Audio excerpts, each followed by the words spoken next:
Сайн байцгаана уу. За өнөөдөр бүгдээрээ багаар ажилладаг хүн болгонд багийн гишүүн, багийн ахлагчтай хүн болгонд хэрэг болдог нэг хэрэглүүрийн талаар авч үзье. Тэр юу гэхээр процессыг эсхэмчлэхэд одоо ашигладаг process mapping гэдэг энэ одоо ойлголт байгаа. Тэгэхээр энэний талаар тэрний дараагийн төвшөнд энийг ашиглаад хийж болох те шууд баг дээрээ яг өнөөдөр авч хэрэгжүүлж болох алхмуудын талаар энэ бичлэгээр авч үзэх болно. Тэгэхээр энэ бичлэгээ би дараах үндсэнд 5 хэсэгт хуваасан байгаа.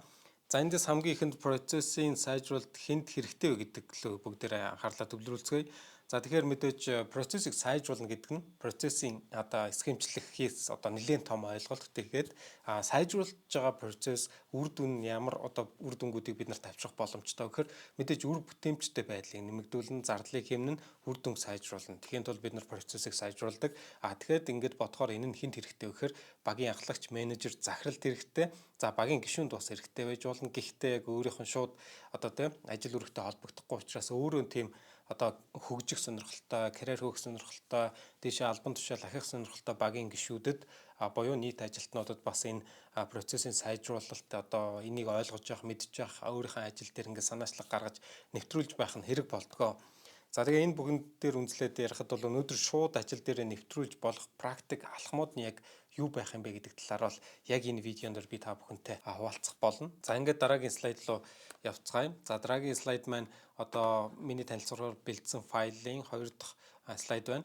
Тэгэхээр процессыг сайжруулна гэдэг маань өөрөө одоо тийм тодорхой тийм аргачлалууд дэлхийд даяар маш олон аргачлалууд байгаа. Тэр болгоно өөрийн гэсэн бас тэ зарчимтай, онолтой одоо үе шаттай байгаа. Тэгэхээр энэ болгоны аль алинд хамгийн түгээмлэр хэрэглэгдэж болох нь энэ process mapping буюу процессыг одоо зураглах энэ одоо аргачлал байгаа. Процесс сайжруулалтыг хийхэд бол хамгийн эхлэлийн зэг нь бол энэ процессын зураг гарах байж болж байна. Гэхдээ энийг хийснээр одоо бүх одоо асуудал шийдэгдэхгүй. Энэ бол хамгийн сайн эхлэл байж болно гэдэг санаагаар дараагийн үе шатны одоо тий дараагийн ээлжинд ашиглах хэрэглүүрүүдэнд орж ирж байна. Тэгэхээр энэ дээр одоо дурддагдсан байгаа root cause analysis гэдэг эдгээр нь бол одоо тий улаанаар болон цагаанаар ялгагдаж биднэрт харагдаж байна. За улаанаар тодруулсан байгаа нь бид нар яг юуг ялгаж харуулах гэж зорж байна вэ гэхээр энэ улаанаар тодруулсан жишээг бол одоо Монголын хөрсөн дээр авч хэрэгжүүлэхэд маш одоо тийм хүндрэлтэй бишээр одоо авч хэрэгжүүлж болдгоо. Одоо жишээлбэл миний ажил дээр, миний туршлага дээр энэ бол ингээд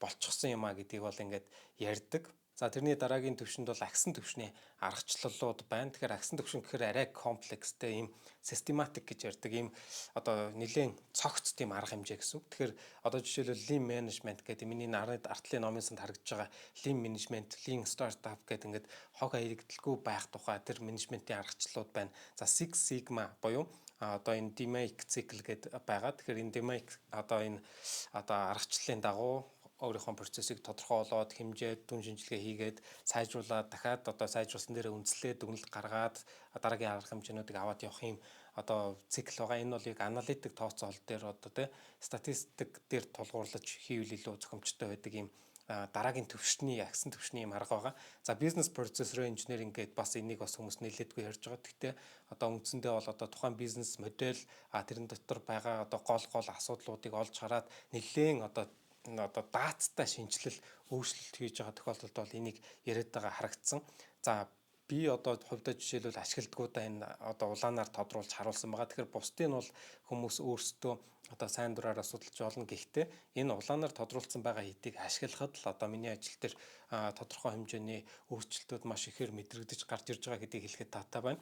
За тэрний дараагийн төвшний экспертүүдийн одоо хэрэгэлдэг буюу энэ менежментийн зөвлөхүүдийн ашиглаад байгаа тэр хүмүүсийн хийж чаддаг ч гэдэг юм уу тийм аргачлалууд байна. За энэ дээр бол процессын автоматжуулалт, за ERP систем нэгтгэж одоо процессыг энэ одоо шинжилгээгээ зураглалаа одоо энэ дөрөвний ярьсан байгууллагын дүрм журмаа ийм дижитал болгож дижиталаар шийдэх автоматжуулах юм боломж байна гэж харж байгаа тийм.